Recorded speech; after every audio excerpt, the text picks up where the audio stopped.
Agency. It's your favorite guy and spiritual leader. Fuck you if you guys say no. It's true. It's true. First Herald of the Church of Korihor and host of the Hellfire Agency podcast, Exmo Joe, also known just as Joe. And I am pleased to be here with one of my favorite podcasters, one of my favorite people to listen to, and that is Atheist spiritual director, Britt Hartley. Britt, how are you? Pleasure to be here. Excited for this jam sesh. I love it. I love it. Let's fail at it because that's what we're doing here. We're failing faster. Do you use that phrase with your clients or anything? Do you use that at all? Not really, no. Cool. People have to get used to loving being wrong and loving failing, and that's a tough sell at the beginning. So I usually have to walk people into that a little bit softer because it's not something that we intuitively want. We don't want to be wrong. We certainly don't want to fail, and you have to learn how to love that process. Mm. It was interesting. We got into this because you and I were talking about. I hear you saying this name. You were recently talking about it on Zelf on the Shelf, and Samantha. I was very interested. Knew this name, and I was like, "Oh, cool!" So I know Samantha and Tanner going back a while, and I mean, we're not. I wish we were closer, but we've known each other for years. And I was like, "Oh, Samantha read Alain de Botton?" I'm like, "Oh, I certainly hope so," because I tell you, I think Alain de Botton is one of the most brilliant people out there, and I am just the fact that you talk about nihilism and overcoming nihilism or living with nihilism rather than as atheists just despairing into our depressive state that we do. I think pretty much every atheist I know has done that nihilistic existential crisis, right? And so anyways, but Alain de Botton is a pessimist philosopher. I think, and he's advocated for a lot, speaks a lot about pessimism. I took a course from his organization, which is called the School of Life. It was a 1-day course, fairly affordable for what it was, and it was a course on how to fail, which I thought I had mastered, Britt Hartley. I thought for sure I could teach a course on how to fail. I've failed. I've been a failed filmmaker for 30 years. I got it down to a science at this point. I failed as an author. I failed as a businessman. I failed at so many things. But this was eye-opening. When I read the description, it's like you got to learn. Basically, the premise is like Winston Churchill said, that success is going from failure to failure with no loss of enthusiasm. And I'm like, sure. If I could learn how to do that, I'd be a lot less stressed out in life, right? I think that's kind of, and it's surprising to me to think, I heard this video I was listening to this video from the School of Life with Alain de Botton, where he talks about that the wisest philosopher to ever live was Arthur Schopenhauer. And I was like, oh man. He's a pessimist. Right. Oh, he is the pessimist, right? I mean, for me, and I loved it. I was like, oh, you just said my magic words, Alain. So what does it mean? What does pessimism mean to you? And especially, what does it mean regarding failure? Yeah, it's a big question. I will say off the top that I'm much more familiar with his work on religion for atheists and his very popular TED Talk, Atheism 2.0. That's a little bit more in line with the kind of work that I do. So I'm much more familiar with his voice that I appreciate, which is saying like, yeah, be atheist because, the most boring question that you can ask of religion is it's true? And it's like, no, of course it's not true. But that's the most boring question you can ask of it. The most interesting question you can ask of religions is, what are you doing for people? What are you providing for people? Why are we creating you in the first place? That's a much more interesting question. So I'm much more familiar with his work on that side. As far as pessimism, if you ask any pessimist if they're a pessimist, they'll say, no, I'm a realist, right? And so pessimism to me, because I tend towards that direction too, is really just being honest. It's being honest about how much suffering there is. It's being honest about what we are and how little we know. And for some people, that feels very pessimistic. For me, it feels very natural. It feels very honest. And so, what I focus on in my work is how can we not run away from the harsh truths of reality? There is no God. The universe doesn't give a shit that we're here. We seem to be just creating the gods that we want over and over again. There's millions of gods that we create. Most of them we don't worship anymore. About 4,000 we still do. And we don't have free will, and we're going to die, and the universe doesn't care. And these are harsh truths of reality. So for me, being a pessimist is just having eyes wide open to these seeming realities. It's not so much that I'm biased and I want those things to be true. It's not like I wanted God to die and I want it, it's not like I want to die and I want God to die and I want no one to care. I didn't want that. I didn't choose that. I can imagine a better world. But that seems to be the situation that we're in. And so for me, pessimism is really about, can we have eyes wide open to the apparent reality that we are thrown into?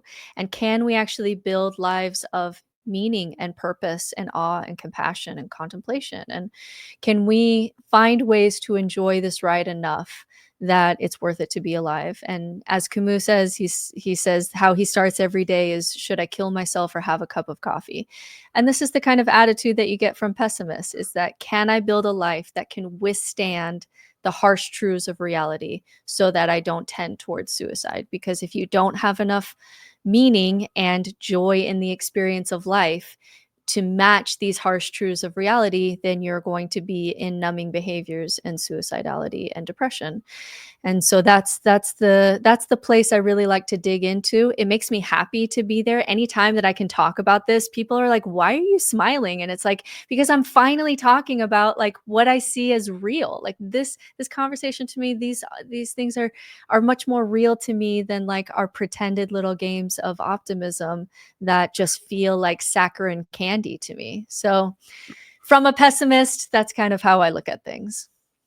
Sure. And more than anything else, I think that the interesting thing is how the name of pessimism turns people off of it, because people equate it with cynicism, I think, which ironically, if, in philosophy, all these words have different meanings.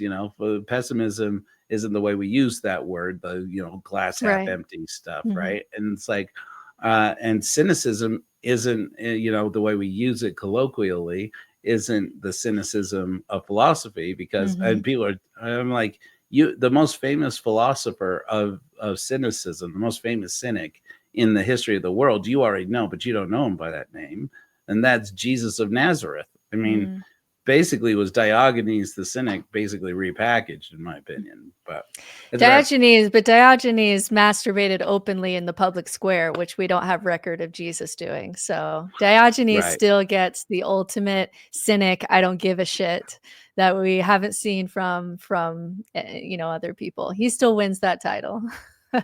Well, I'd tell you what, and I like it better. If Jesus had masturbated in public, I'd probably like it better. I don't know. My favorite of Diogenes is Alexander the Great comes to meet him. And, Alexander the Great says, Diogenes, it's so nice to meet you. I'm Alexander. I don't know if he says the great about himself, probably not. And Diogenes goes, you're blocking my sun. Like, get out of the way. And Alexander the Great comes away from that and says, if I could be anybody else other than Alexander the Great, I would be Diogenes. How nice would it be to just not give a shit? What a great thing. Yeah. Oh, man. He's great. He's great. He's a hero of mine. It's interesting, because like I learned this. I was surprised to see, is like, I know you don't hate watch Ward Radio like I do. We already had that conversation. You try to avoid that. I believe you me. Good for you. I wish I could quit.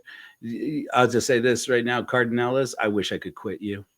But basically, he wrote this book called The Key to the Keystone. Haven't read it yet, so I'm not going to throw too much shade. I'll have plenty of time to do that once I actually pick this book up. I just can't fathom spending money on that. But anyway.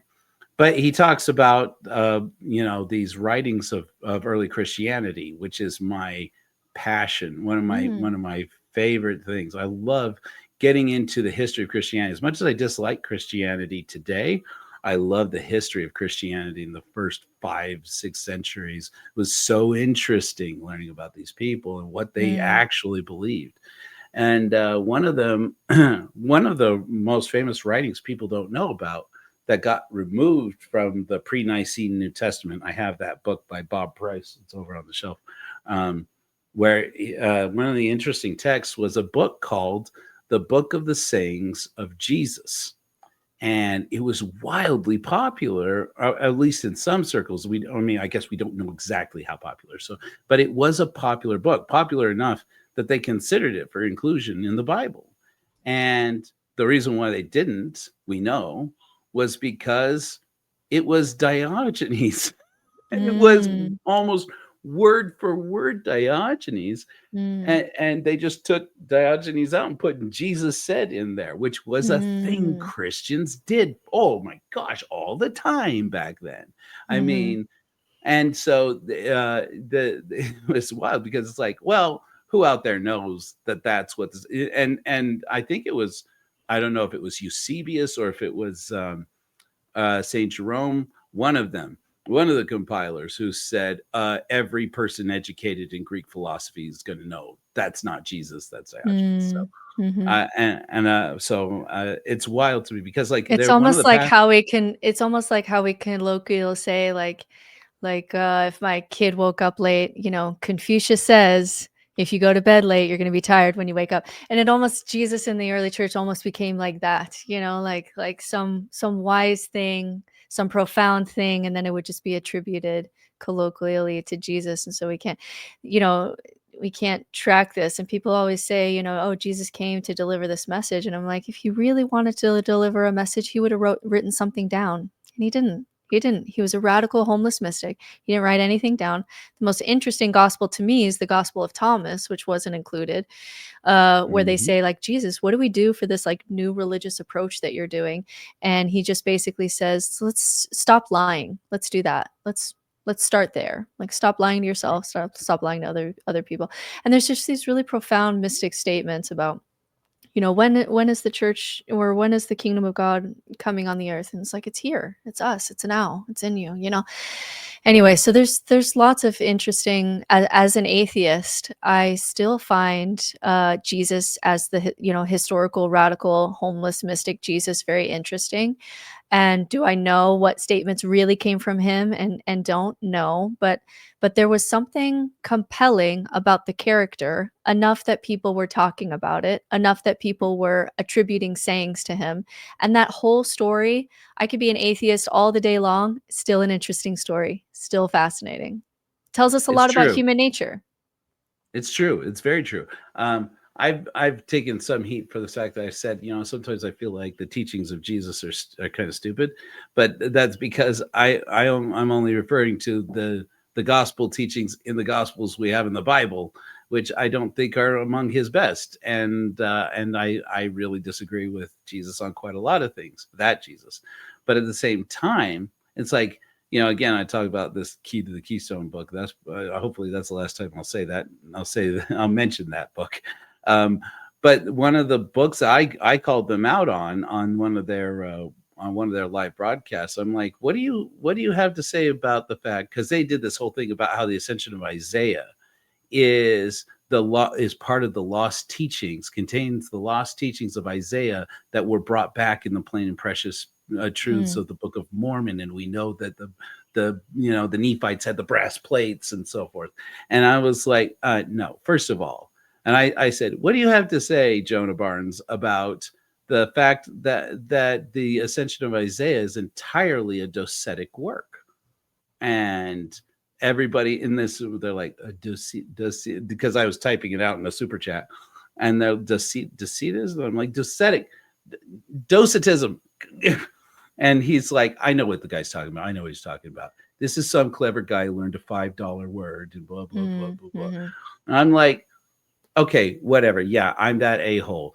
Jesus, show me the earthly ministry of Jesus in the ascension of Isaiah. It's not there. It's not Jesus there in the unless you do some really intense mental gymnastics, which is what we do. It's called hindsight bias. Astrologers do the same thing when they look back at astrology and try to match it to history. It's just hindsight bias. You can pull out of the Bible anything that you want, which people do.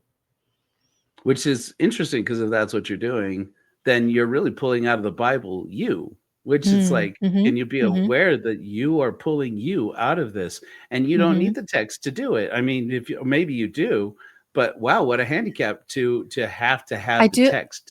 Yeah, I do think there's a benefit to reading holy text like a mystic, where you are all the characters. And there is some growth that you can do from that mirror. This is a long form conversation. We don't have too many of those in human history, this kind of long form conversation over thousands of years.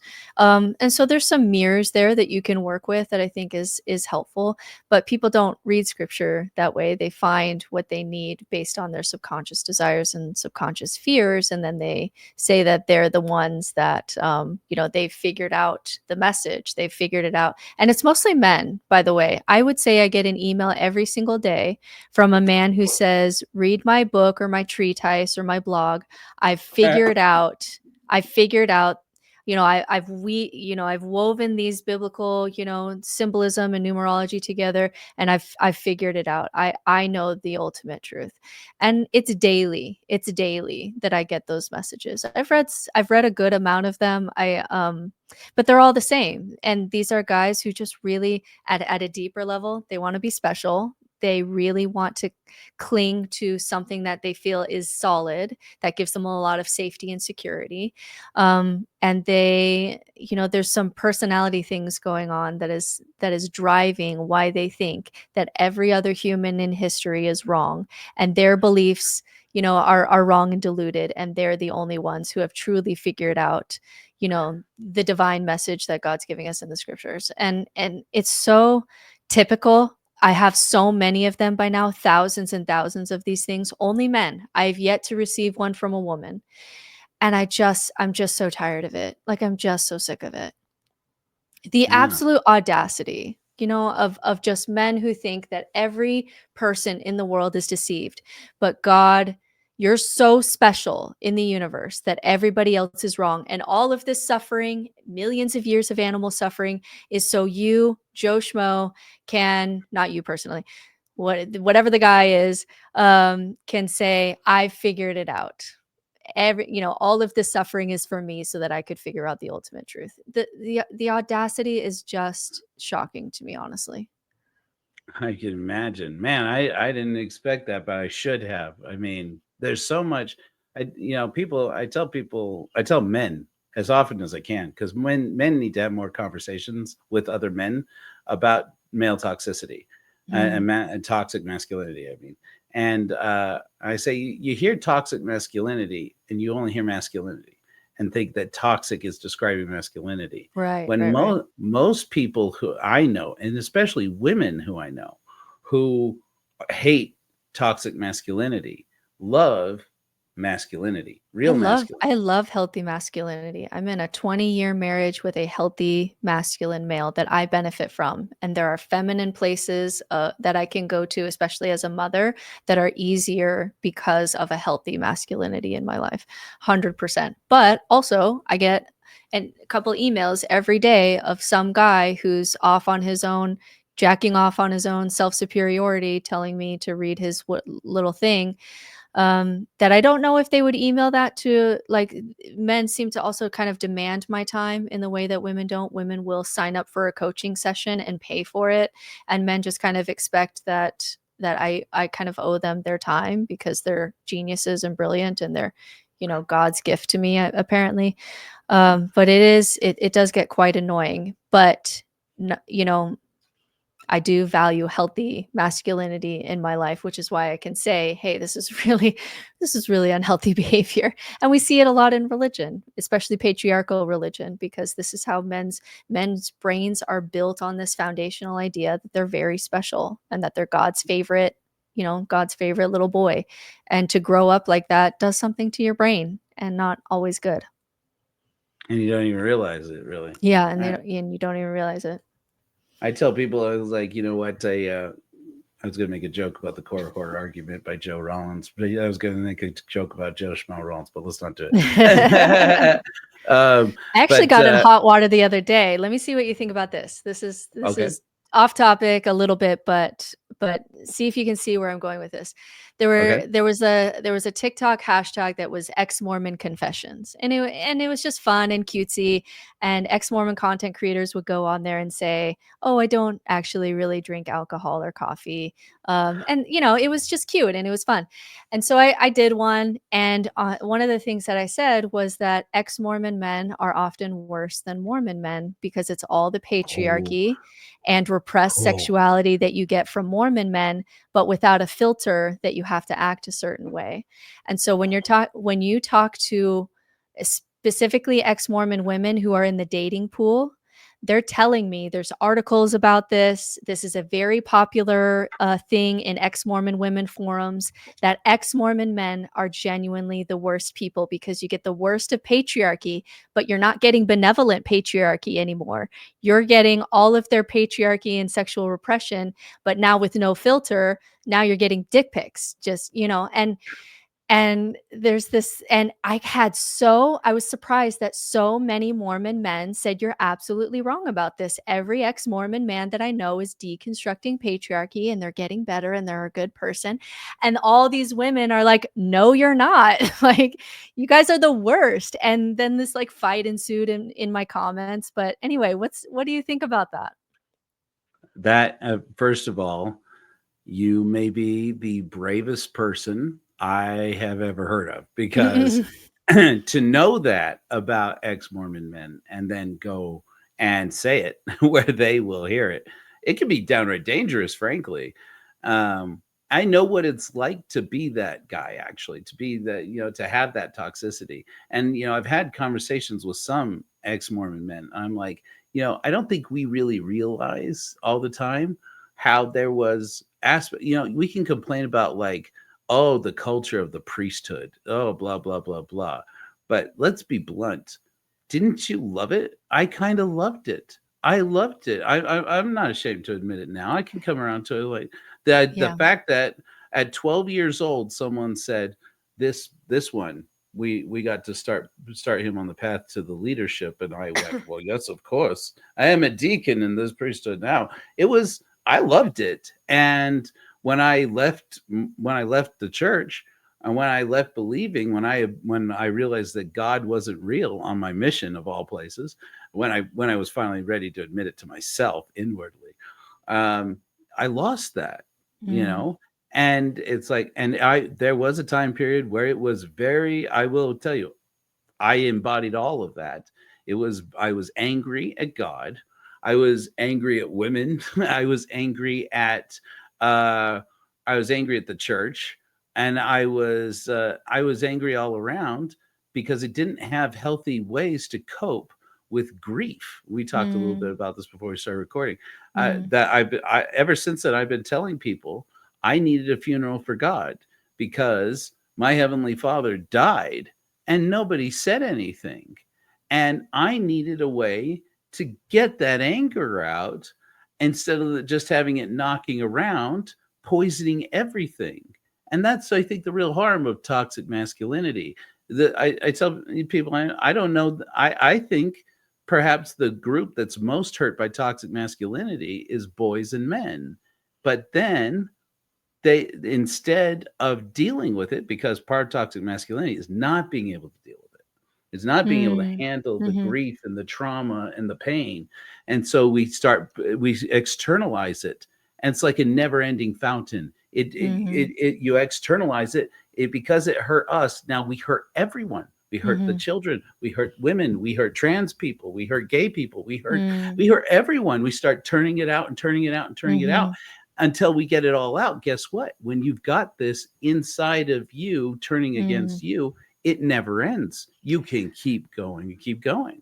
I have three things that came up for me. I really love the honesty of what just happened in that last 5 minutes there. I really appreciate that we can talk about this. It wasn't maybe the point of where we wanted to go, but I'm loving this side route here. And I really do think that patriarchy hurts men more than they realize, even though, like, yes, It is so hard, especially, Mormon women, they grieve more their time in Mormonism because it took more from them as women than it did men. And even with all of that being true, when I ask women, would you rather be a man? And get all these benefits from patriarchy. Would you rather be a man? Most women that I meet say no. And that's because we would rather not, like, yes, dealing with assholes and patriarchal religion and in work, all of that sucks. But most women would still rather be women because the depth at which you can be connected to yourself and be at peace with yourself. And then the girls groups, like I could call my girlfriends and have a lunch of 7 or 8 women where we are open and honest and crying at the table and talking about what it means to be a woman and our feelings, and help me talk this out with my marriage, and all of that is socially, appropriate. We wouldn't trade that to be a man, even though there are benefits to patriarchy. Now, some would, especially like if you're really getting abused or you're trans, or you can really, really be hurt by patriarchy.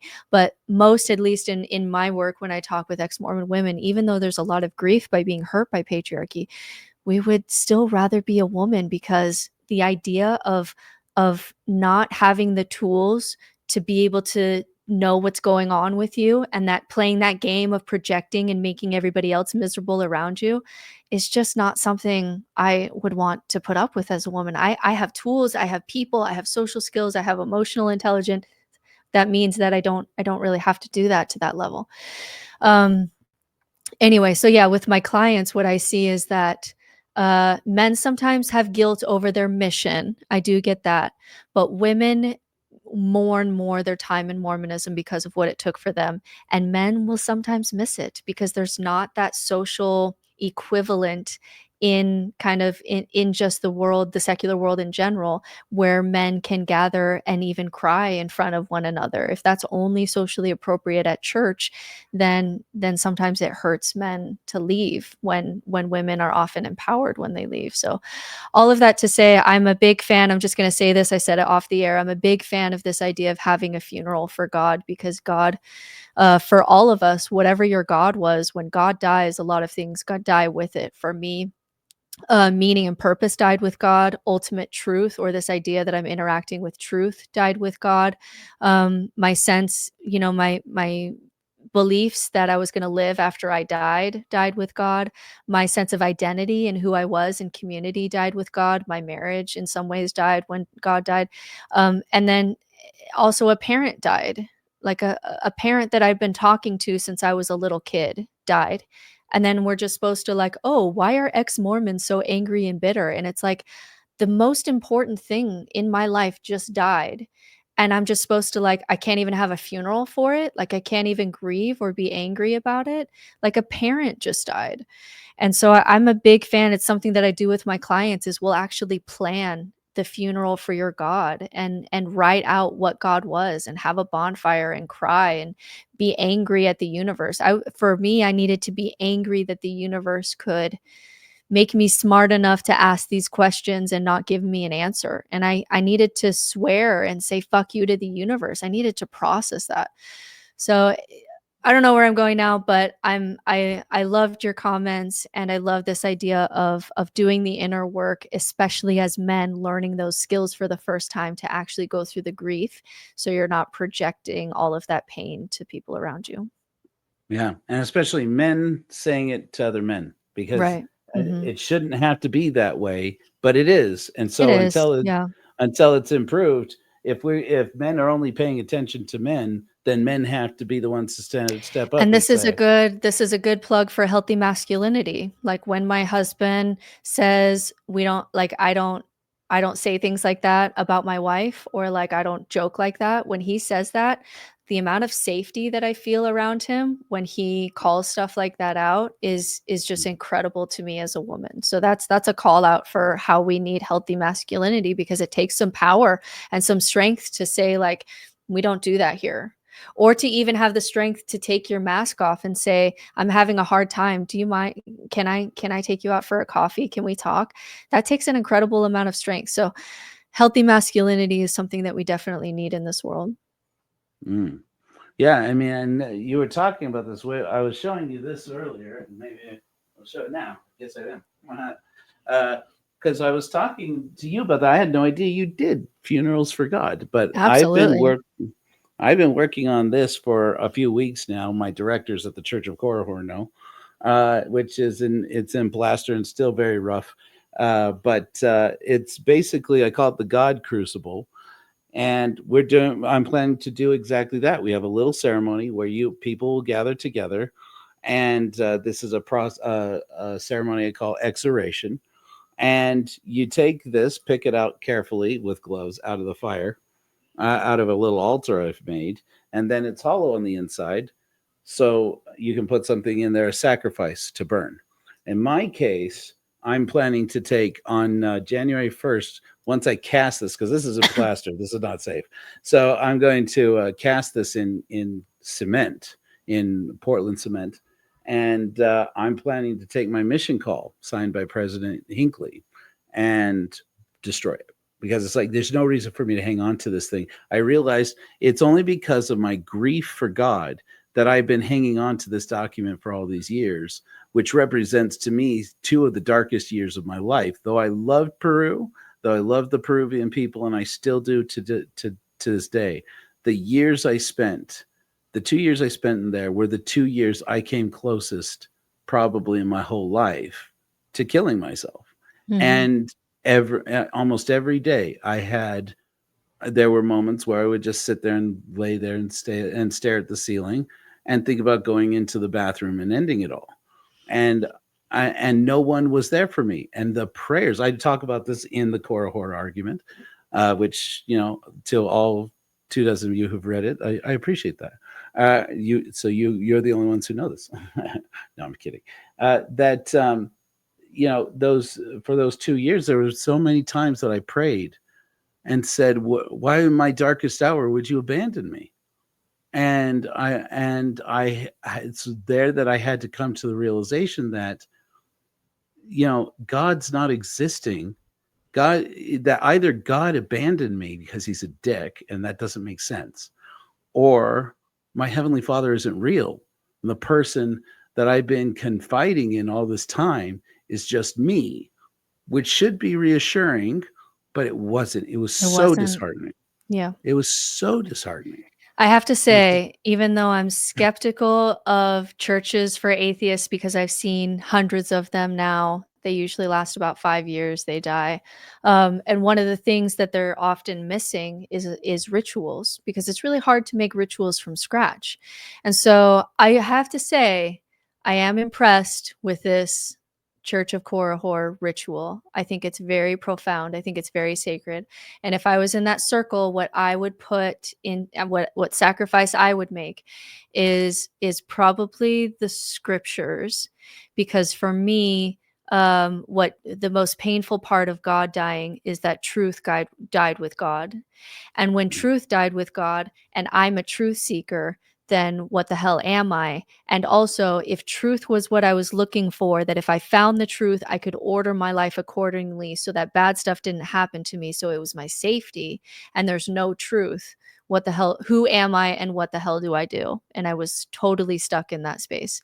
And so for me, I would put maybe something that represented the scriptures, because when truth died with God, that was very painful for me, because I built my identity around being a truth seeker, and now I'm nothing.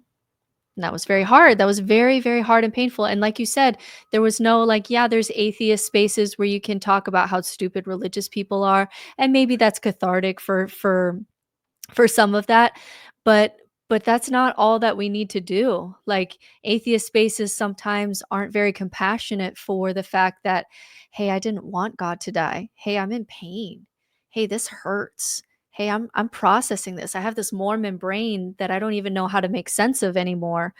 And sometimes, ex-Mormon spaces, post-religious spaces, atheist spaces cannot give enough voice and resources for that very important ritual and processing in a funeral that we need to go to. So off the bat, very big fan of the ritual. Very big fan. Thank you. I should tell you about, I should send you, I'm going to be publishing later tomorrow, which will be in the past for you guys there in the future, the interview I did with Jenny Gage, who you know. I do, yeah. And you guys have worked together. She's got a channel called Life Take Two. People should definitely check it out. But I had approached her. I said, I think that all religions have a ceremony, pretty much all the ones I know of, for marriage, but none of them that I know of have a ceremony for divorce. Mm. And what an important thing to shape, what an important rite of passage, rite of vocation. I don't know, but it's like, I think of it as a rite of passage. I think of it as a moment of saying, you need to be able to shape this into, I am angry. If that's what you are, which oftentimes is the case, and shape it into, and I am being reborn, because so many people, especially women, I see, they get lost in it. It's like this little girl's dream of the princess carried away into the castle, which, and it makes me so sick whenever I see Mormons still have little girls who point to temples and say, I That's your am, castle. Yeah, find that's your your prince castle. who's gonna take you to your castle. Right. That's not gonna set up unhealthy dynamics for a real marriage relationship. To think that shedding your spouse would cause or not shedding, but getting rid of your spouse somehow, means an existential crisis on that level, because there's no plan. There's no little girl dream for when you become a divorcee. What are you going to do? Mm. Oh, when I'm going to be a divorcee. I would say that it was Natasha Helfer's divorce that really, watching her go through that was really eye-opening for me, where I still probably had some post-religious views of divorce hanging around, just like, there's a lot of things that still hang around long after the beliefs are gone. And how she was able to model it where actually a healthy uncoupling and healthy co-parenting, where the relationship in effect is over, and being able to just celebrate it for what it was, and being able to root for each other in the positive ways that they speak about each other. I saw their divorce as such a success of a relationship, and it was the first time that I had experienced that, and I should tell her that. I should message her that. She probably wouldn't. I don't Yes. know if she probably wouldn't listen to this, but she really challenged my ideas of divorce being a failure, because what I saw was two people who said, it seems like our paths are not, really supporting each other at this point. How can I best support you in the next chapter? How can we be the best co-parents? How can we just look back and and just really appreciate the relationship for what it was? Now, maybe behind closed doors it was more messy than that. I'm sure that it was. I'm sure there's a lot of things that I don't know, but her even just reframing that positively ending a relationship when it's no longer really serving both of you, and doing it from a place of love and support, and then seeing her thrive in the relationship that she has now, was one of the most beautiful things I've ever witnessed when it comes to a relationship. I love that. If you do talk to Messenger, tell her Joe says hi. We had Okay. several conversations back when I was I putting I together adore my her. Yeah, I book. adore I her. do as well. I do as well. And I'll tell you, the other one that I interviewed for this documentary, I never finished because I had a nervous breakdown and didn't have any financing, so I had to quit. Mm, Um, that'll do it. but I did this documentary on Mormons and sex, and I so wish I had finished it. Mm. And but I talked to why is the name escaping me? But she's the other Mormon sex therapist slash family therapist, Jennifer Jennifer Finlayson Fife? Finlayson Fife. Yeah. Thank you. Mhm. But I had talked to her about her. I hadn't planned on saying this, but this is, and I've mentioned this before to people who are regulars will know it. But I love this story, because I talked to her about her work about helping women, Mormon women, achieve orgasm, because they can't. So many of them can do it.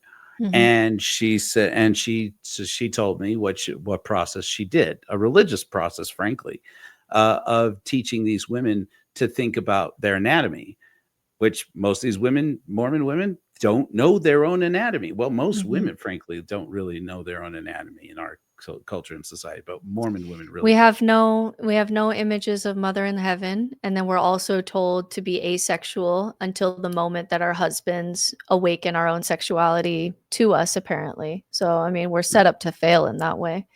This is why Natasha Helfer got kicked out, is because she said that Heavenly Mother has a clitoris, and shockwaves went through her stake, and she said that in a Relief Society meeting, God bless her. And it was so shocking that she just named that if Heavenly Mother has a body, like Heavenly Father has a body, she has a clitoris. And it was so shocking that she said that, like, no, don't say that. She has a vagina. Like, we can't say that. And so we're very much set up to fail in that regard. Right. How did you think that Jesus was born? How do you think you were born? How do you think any of this happens? It's Yeah, like, speaking of, the thing that came up when you were like, "Oh, I'm obsessed with early Christian, apocryphal literature and all these things," is I did a recent dive lately, and I was asking Dan McClellan for some help on this one for finding the midwives that had helped Mary give birth and how they were totally erased, because we want this art where Mary's like worshiping a baby and there's no blood or anything. She's not giving birth. We don't have any images of her giving birth. It's almost like she just like and Jesus just like popped out and Mary's just like worshiping it. And they totally erased that Joseph went, according to the story, when she was going into labor, went and found 2 midwives, and Joseph sat in the next room while the midwives delivered Jesus. And I was like, why was that erased? That's so, for women to know that other women were helping Mary, other midwives were helping Mary give birth to Jesus. Like, I understand like why people would erase that, but to erase Mary's birth and erase the midwives from that story, and erase vaginas and erase blood and erase a clitoris from Heavenly Mother, and all of that erasure, is just really hurtful and really damages us as women. oh my gosh, I learned so much just in that moment alone. That's amazing.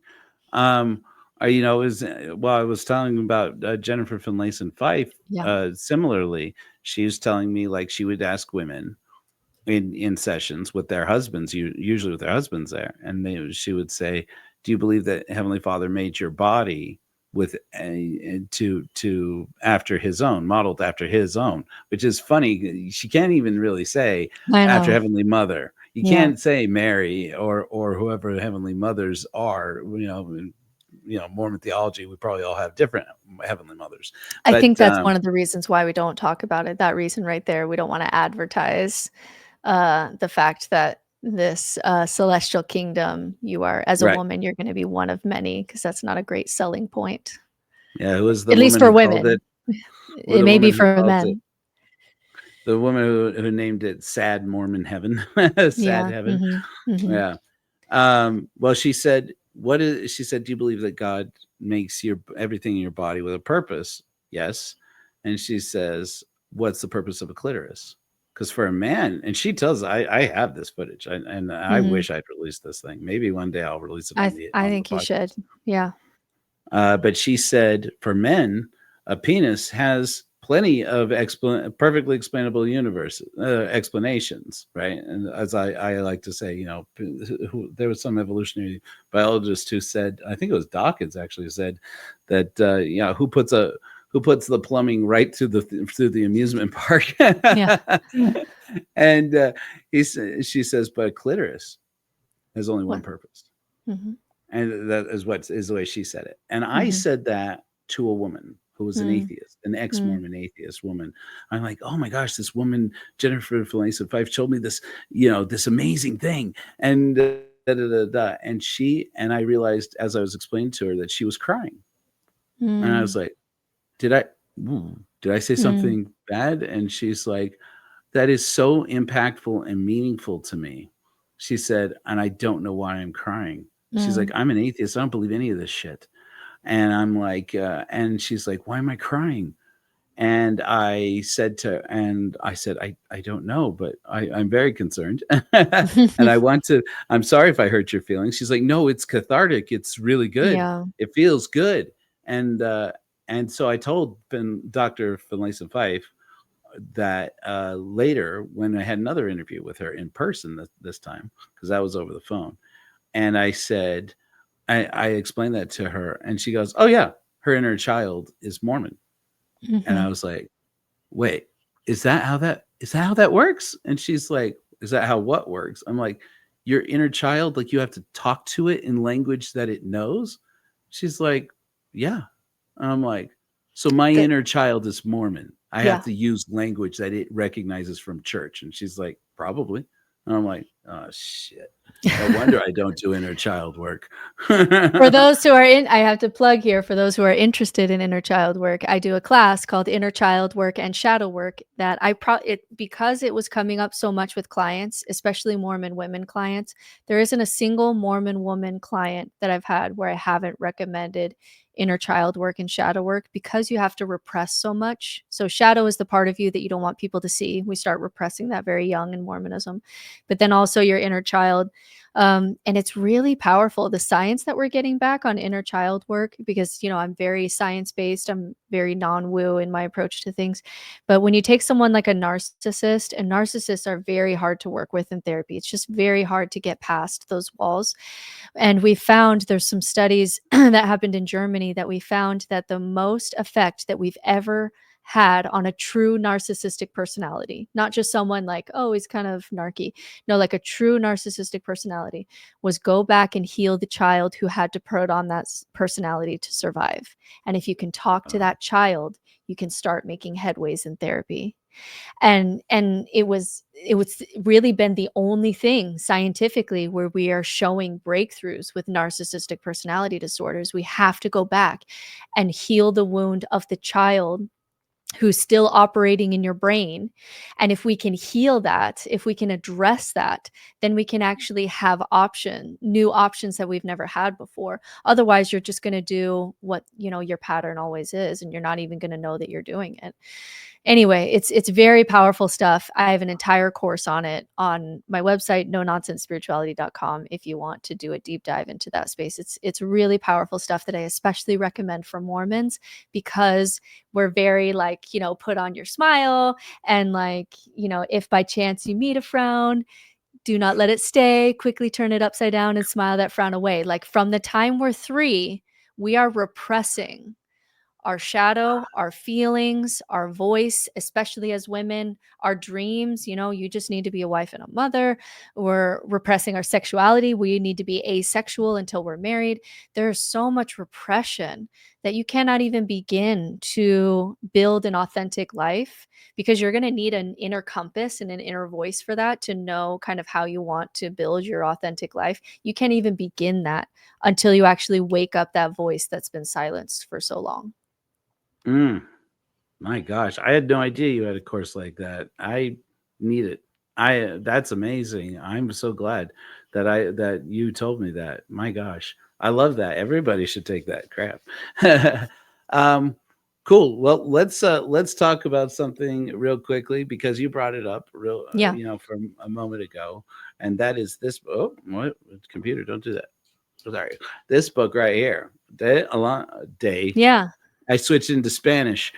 Alain de Botton, whose name I don't think is Spanish. Oh, I guess maybe it's no. I mean, I He's think he's French. English. Yeah. He's English, but I He's think his name English. is Is his name French? Yeah, that French makes sense.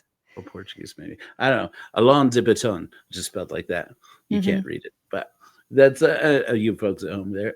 But this book is called Religion for Atheists. So far, it's not my favorite, and so I Mm. stopped reading it. So, but you've read the whole thing and you Mhm. recommended it to me, which is, Mhm. it's weird for me, because I'm like, here I am, I'm starting a church for atheists, and I can't get through the whole thing. Tell me, Yeah, I'm really what curious do you as to like why. about this? What I Well, love about Alain de Botton or Sam Harris or Nick Jankel or Lisa Miller, any of these voices are kind of similar. They're really all doing the same game, which is rescuing the baby from the bathwater. And that's mm, that's that's the game that I most care about, because religion has obvious problems, fundamentalism has obvious problems, but we're finding if you throw all that away and just say, I'm never going to do anything remotely um, awe-filled or spiritual or contemplative or any of these things, I'm just going to throw it all out because religion is stupid. Then we get to nihilism spaces. Then we get to numbing behaviors. We get to suicidality. Fundamentalism is more dangerous to other people as far as like dogmatism and wars and terrorist bombers and things like that. But nihilism is more dangerous for individuals. We lose people there.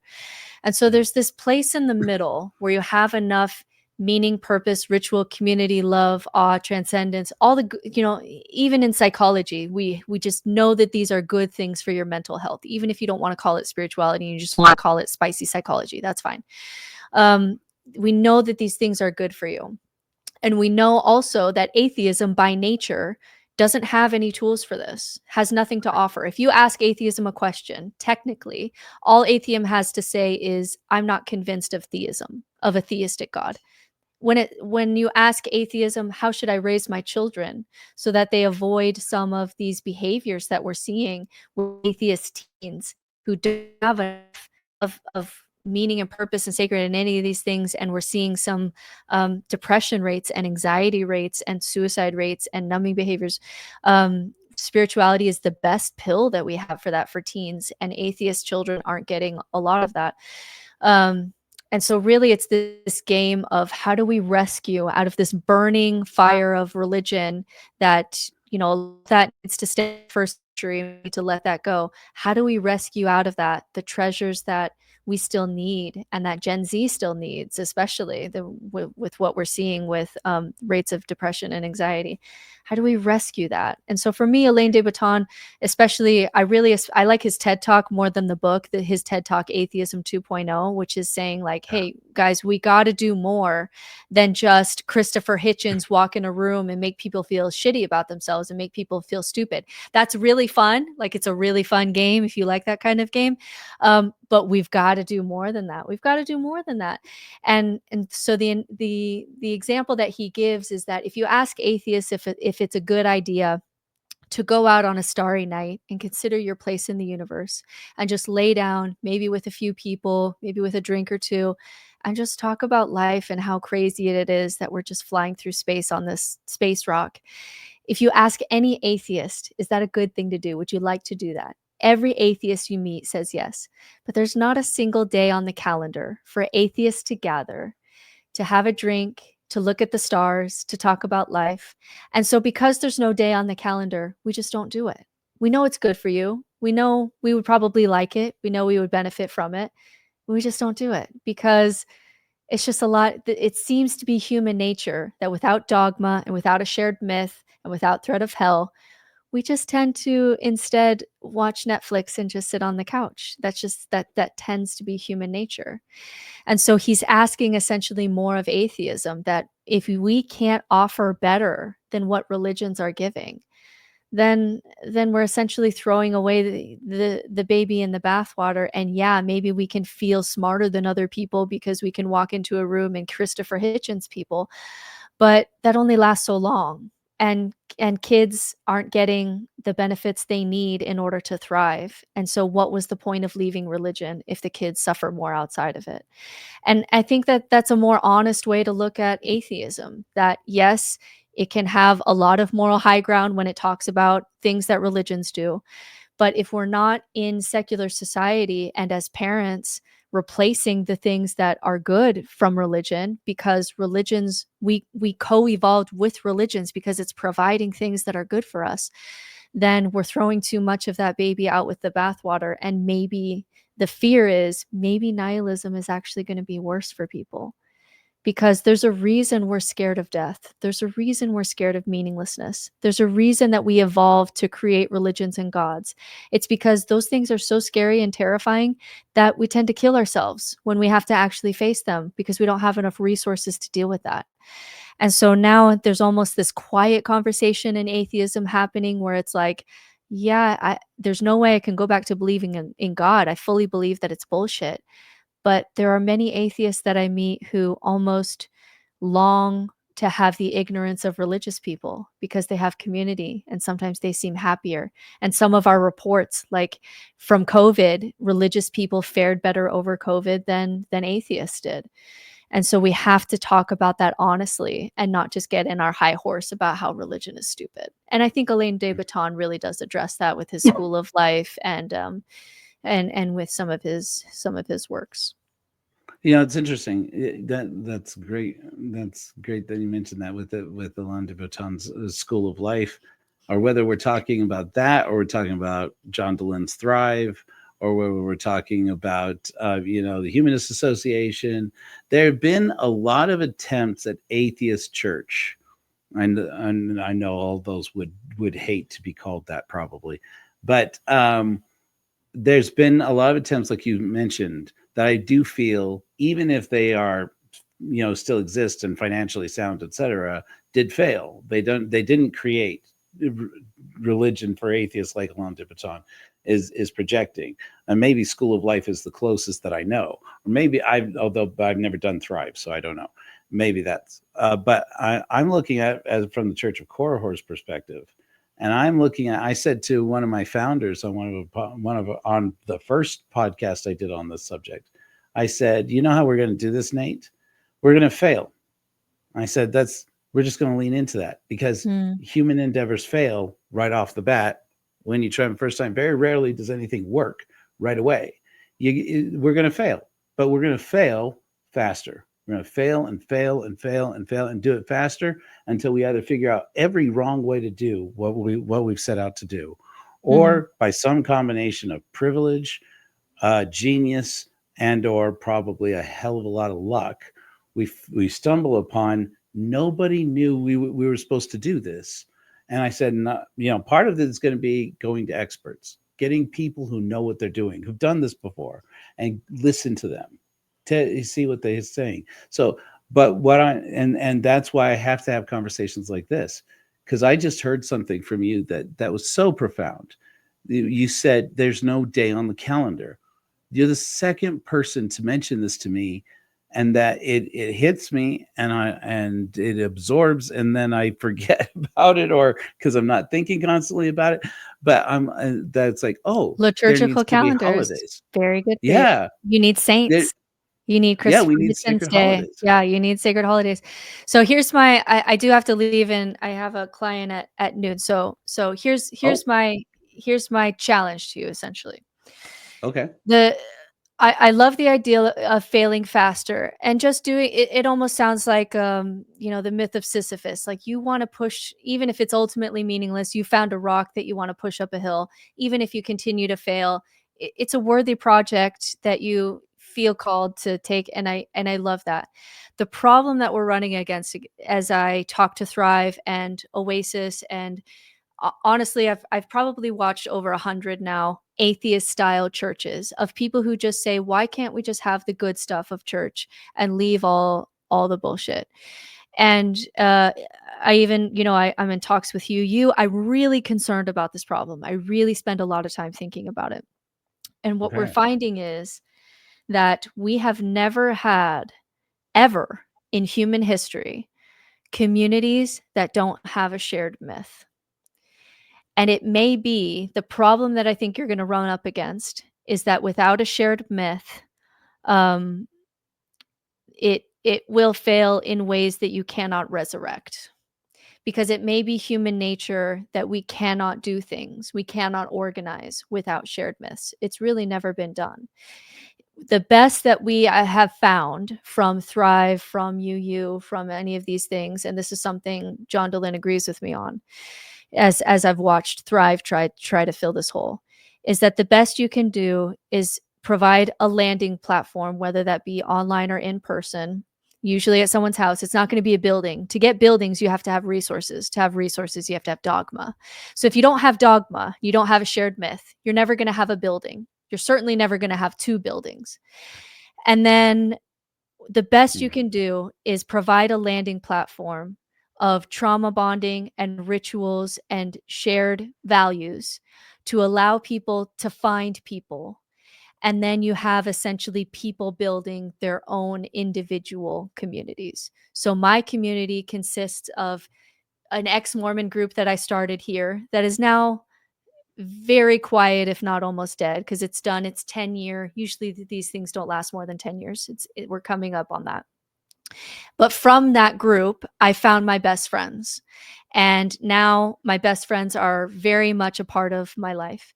And then I have my karate group for my kid and my Girl Scout group for my girls, and the school that I try to be active in and part of because it's a big part of community. Without church, I'm really active in the school.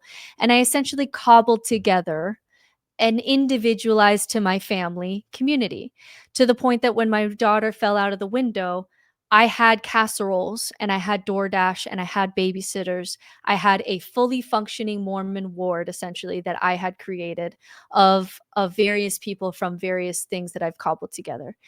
And I think that that is always going to be what's going to happen. I think that religion will always win, and nationalism and any of these isms will win because they have shared myths and they have dogma, and that produces more time and resources and money poured into it that allows them to be communities and organization.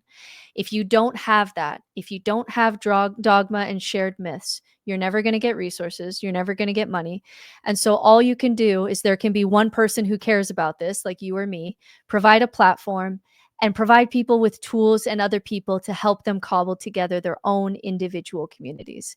And I think those are your only two options. You either deconstruct and find some nuanced way to participate in some organization, and you do that as authentically as you can, or you build up and cobble together something very local and very local to you. And essentially you teach your kids how to build their own community, but you're not passing down a community like, Mormons do to their Mormon kids. And I really think those seem to be, you essentially have to pick your poison. I think those are the only two options. I love that. What do you think? I have so many questions about shared myth because I love that. Because like if I say shared myth, immediately I think of Korihor. This is the reason why I called it the Church of Korihor. I said I could call it the Church of Carl Sagan, but he'd have hated that. I could have called it the Church of Christopher Hitchens. He would have really hated that. Yeah. He really liked it. He really disliked at the end of his life. He was starting to marry people. And then he was starting to really dislike the fact that he was becoming kind of like a replacement priest. He was very uncomfortable with that later in his life. Yeah, so I've read. Can you imagine how he would have felt knowing what Larry Taunton did at the end? I can't even talk about it. It still makes me so mad. Is Korihorism a shared myth? Should Korihor be a shared myth? It can be, in the same way that like the Church of Satan is kind of a funny myth, right? Yeah. So like, do they actually believe in Satan? No. And so there's the Church of Satan is for people who really enjoy irony, and they can sometimes actually organize, especially when, there's churches who try to put prayer in schools, and the Church of Satan will show up and do funny, ironic things to force that to not happen. So yeah, you can get some of that playfulness, but the problem is when people don't actually believe it, like when they actually, when it's the Church of the Flying Spaghetti Monster. Like, yes, that can be a shared myth that we're all playing with, and you can enter that space and have it be that. But when you don't get that Fowler stage 3 level of faith, the majority, in order for a community to function, you need most people in the congregation to be at Fowler's level 3, which means they actually believe. And if I don't go to church, God's going to be mad at me, and there's going to be consequences for that, and I'm going to go to hell. And you actually need most people to be in that place in order to get the money and resources you need to have a functioning community.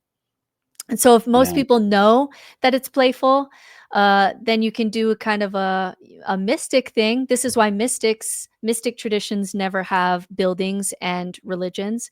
They pass teacher to student. So you can do that. I have a mystic teacher, and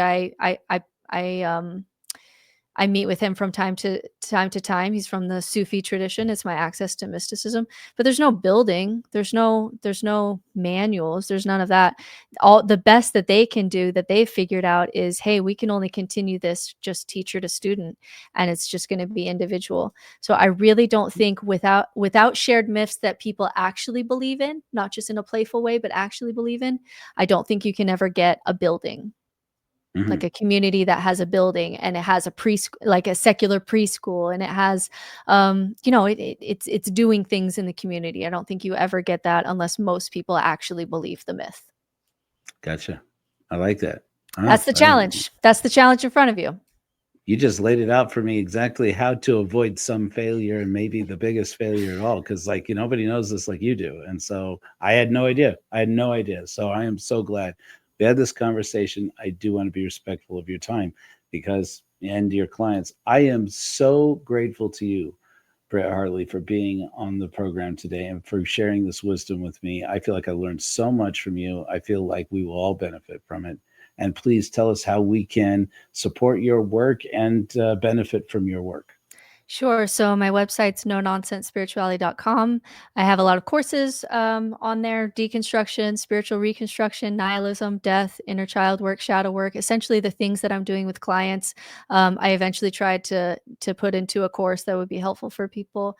I have a book, No Nonsense Spirituality, and I'm mostly on social media, spend my time on TikTok, also under No Nonsense Spirituality. But I hope to be back again where we didn't have enough time to dig into some of these things because I really want to hear your thoughts. But I will say that one of the first things that atheist churches fail on is a lack of ritual, and the death of God ritual is one of the most brilliant ones I've ever seen. And so on that score, I think we can call that a W. There are some bigger concerns that are going to happen, and some things that people have tried and failed and nobody's figured out. And I hope you crack the code, but I love that you included a ritual. I think that's a great start. Perfect. I love that. We'll talk more about more rituals, but again, I want to be respectful of your time. Thank you so much for being on the show, Britt. My pleasure, Joe. Stay in touch. Will do.